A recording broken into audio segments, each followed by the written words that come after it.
Hello, my name is Alexis Michael, and I'll be speaking on case number 4 about climate change refugees.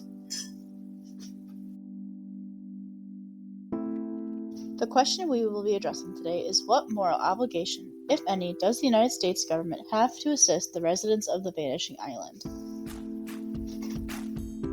I will be arguing that the United States does have a moral obligation to the residents of the vanishing island. The case we'll be looking at today is the issues that face the residents of Isle de John Charles, also known as the Vanishing Island. The island is in Louisiana and is about 80 miles from New Orleans. The residents that live there are Native Americans from the Houma, Biloxi, and Chicamacha Choctaw tribe. The island was settled 107 years ago to avoid consequences of the Indian Removal Act. Due to the issues that are involving climate change, the island has lost 90% of its land due to flooding, and the National Climate Assessment Rate has put the island at the nation's most vulnerable, and $48 million federal tax dollars to move the entire community to a new part of the country. This money is a part of a $1 billion federal disaster grant program to assist communities affected by climate change. However, other parts of Louisiana have been protected with pumps and levees, but not Isle de John Charles.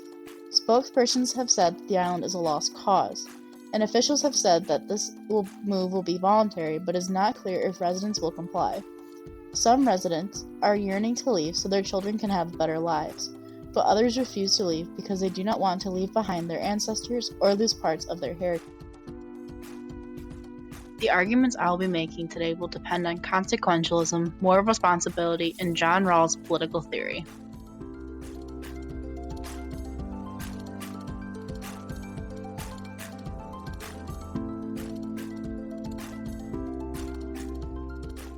Moving into our first argument, consequentialism.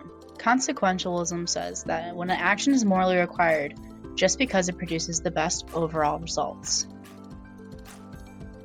The pros of consequentialism is the United States being morally bound to help the climate refugees on the island, since leaving the residents on the island would cause the population of the island to suffer. The best scenario would be to help relocate the community, therefore yielding the best results. Helping the residents would allow the members of the community who would like to relocate a place to raise their children that is safe, unlike the island that is constantly flooding and destroying infrastructure. When addressing consequentialist theories, we must answer two questions.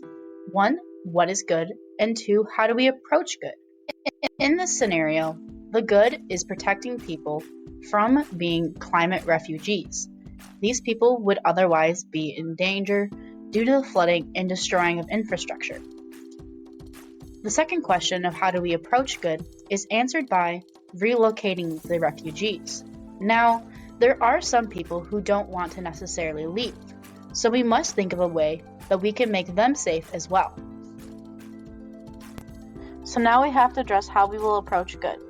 We can take the utilitarian approach and say we must just help the majority by saying we must determine the best possible outcome for the most amount of people. However, there is a significant amount of people who don't want to leave the island due to their history and ancestry there.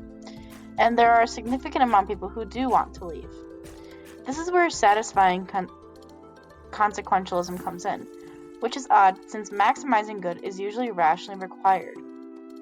This would apply to people who don't want to leave. Disasters, we see that there are people on the news who refuse to leave and leave their homes.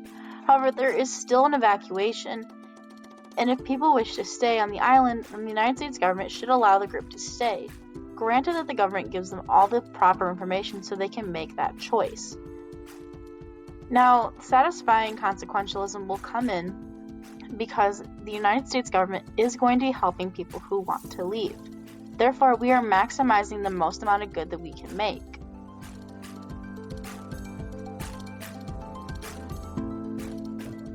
Now we will discuss moral responsibility. Moral responsibility refers to the act or state of affairs for which you can be praised or blamed. When discussing what the United States should do, the principle ought implies this principle means that if one ought to do something, then one must first be able to do so, meaning one is only morally required to do something if it has the means to do so. In this case, the United States already has $1 billion allocated for climate change refugees. and the government has already allocated $48 million specifically for Isle de John Charles. So, the government has the means to help the island, meaning they should help the residents who want to relocate.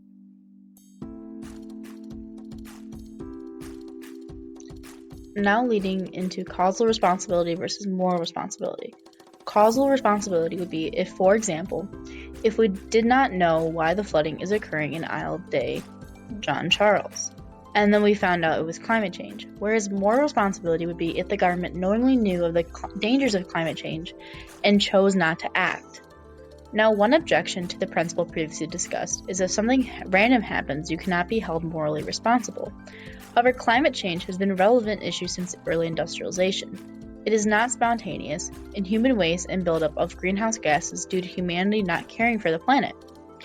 Also, politicians have the ability to change the progress of climate change by enacting laws like the Green New Deal.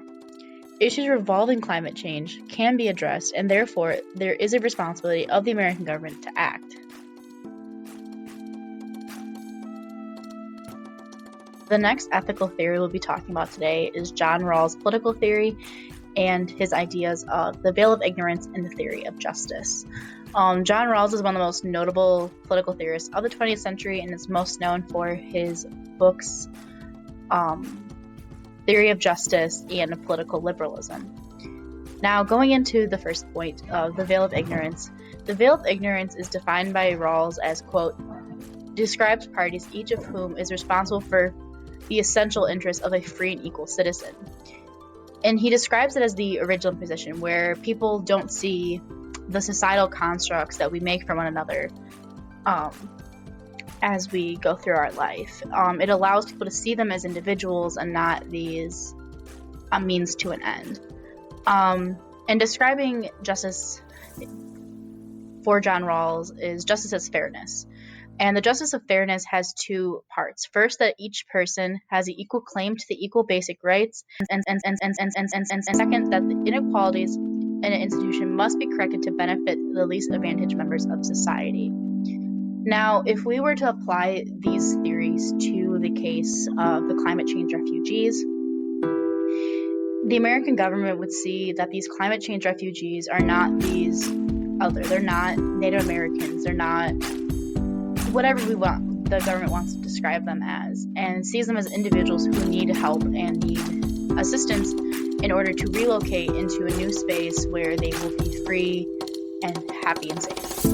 And for justice as fairness, these are some of the most disadvantaged people in society right now because their island is literally vanishing, and